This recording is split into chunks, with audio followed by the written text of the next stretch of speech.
The March 28 earthquake destroyed a large number of historical buildings in Mandalay, Inwa, Sagai, and Amarapura. All are home to Myanmar's ancient Buddhist architecture from previous kingdoms. Dhamma Tipatra Lingaya, one of the head monks at the Alashrijong Hall, told DVB that 35 buildings in the Mogao Monastery compound were destroyed. He said that no support from Nipiro has been forthcoming for reconstruction. We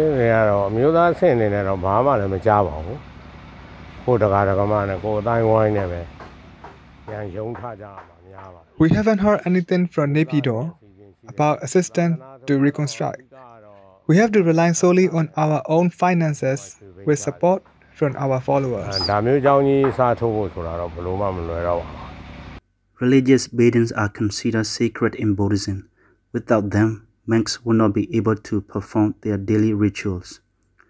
Behind the Indoyapaya western gate of the Mogao Monastery lie the Teyakin brick steps.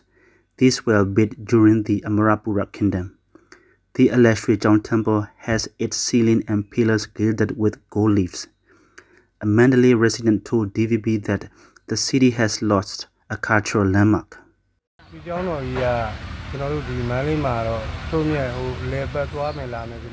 Shrijong Temple is a secret place to visit in Mandalay. Now it is damaged. Even if it is rebuilt, it will never be the same again. I appreciated its architecture. Now it's gone. Since the collapse of the monastery, monks have been residing in temporary shelters. The head monk of Alashrijong Hall added that he was moved to receive donations from Buddhists who had lost their own homes.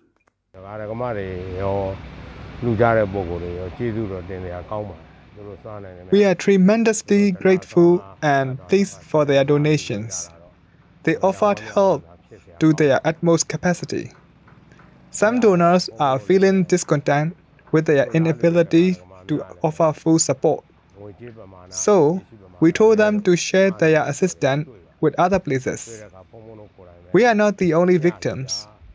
One donor, called Ting U, has no house to live in. He was burned. For being a Buddhist Burmese, he just couldn't help offering a helping hand. So I am emotionally touched by someone like him.